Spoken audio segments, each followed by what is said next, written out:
You want to support Roland Martin Unfiltered? Be sure to join our Bring the Funk fan club. Every dollar that you give to us supports our daily digital show. There's only one daily digital show out here that keeps it black and keep it real as Roland Martin Unfiltered. By going to RolandMartinUnfiltered.com, you can make this possible. Let's talk about the story. This is an interesting story. The brother who is the general manager of the Toronto Raptors, Masai Ujiri. Remember, after the Raptors beat the Golden State Warriors in Oakland to win the NBA title, a cop says that Ujiri actually pushed him when he refused to show his credential to get onto the floor. Well, a witness has come forward to say that the cops are lying about their altercation with the GM. Again, he was accused of striking the Alameda County Sheriff's deputy during an altercation at Oracle Theater. Now, that cop, first of all, watch the video. Check this out. Check this out.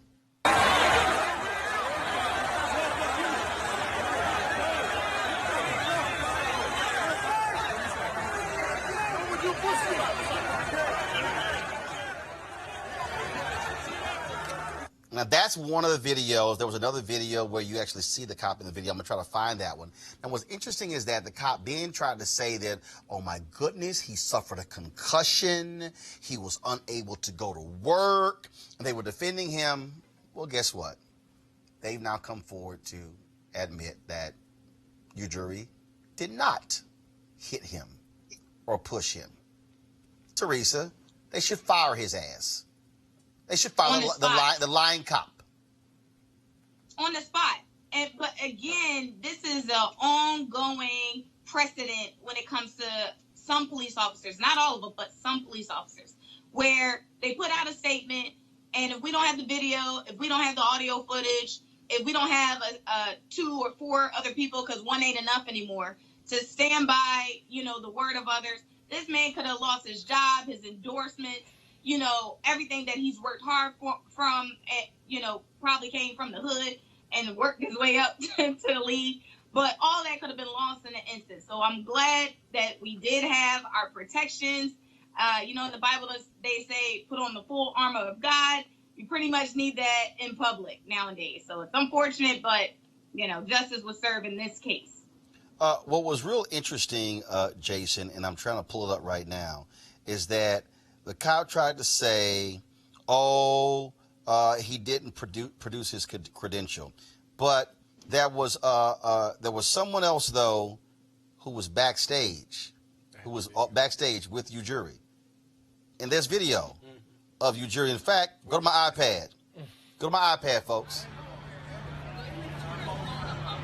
You're about to see in his right hand, once he hugs somebody, watch what you're about to see, Jason.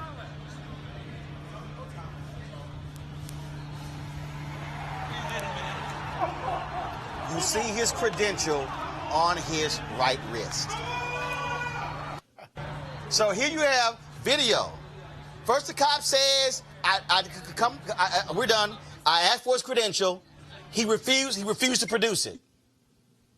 It's on his wrist. You think somehow he walked to the floor and took his credential off and threw it? No, he knew the rules. In order to get on the floor, you gotta have your credential. I've covered NBA games. The only way I can walk on the floor, I can't walk on the floor. I can walk around the floor with a press credential. I know this. Right. I don't think there's any defense that you could really give for this officer. The worst part, though, to me, is that he lied. That's the whole thing. I mean, not just lie. I've got a concussion. My jaw. I can't work.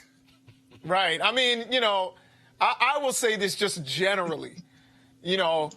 Police officers are human. They can make mistakes, but you can't lie about it. There's no excuse for a lie. That's when you start getting fired. At any other place of employment, if you lie and they are able to prove that you've lied, then you should be terminated. So I think this officer saying that he's got a concussion, that there was no credential produced, or all these kinds of things, these are things that I think are fireable offenses.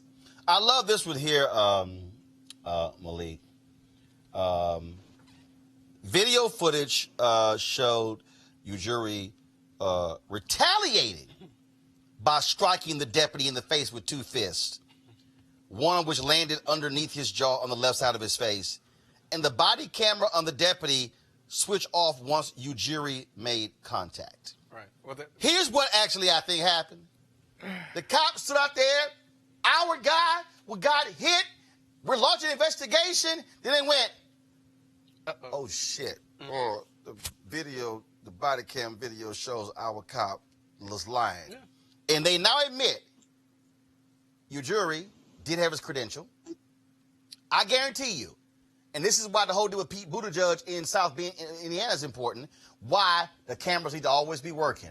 So we can hear and see what the cop does. I guarantee you, they played that video and went, our guy was lying. Damn, now we got to sit in and apologize. Yeah, and I actually think I saw a video of him being on the floor where it was someone who was shooting from an angle. You can actually see him on the floor with the actual credentials in his hand. So it was no confusion. And also, the sheriff's office now also confirms that Ujiri told the deputy what his role with the team was before the confrontation. No, this is all because of the body camera. Yeah. This is all. They went back and saw the body camera like, damn. And that's what power. That's what power does. That's what the power that we actually give to our law enforcement. You know, it encourages this type of behavior. He lied.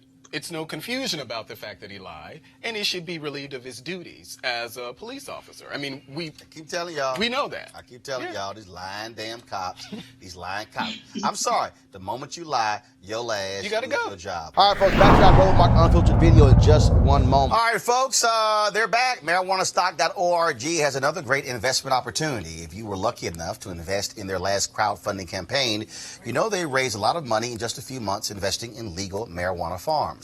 Those initial investors now own shares of a publicly traded company.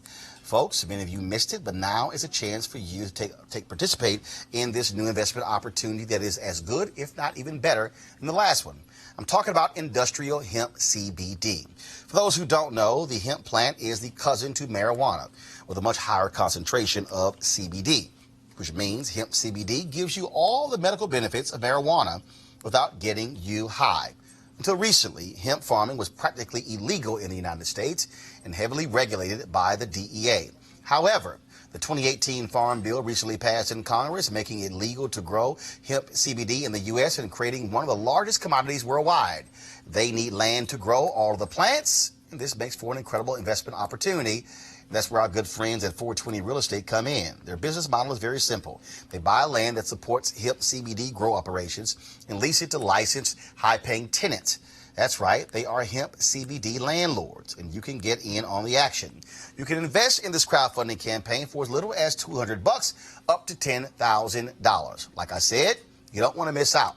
Folks, you can go to marijuanastock.org. That's marijuanastock.org. Get in the game and get in the game now. Now back to your Roland Martin Unfiltered video.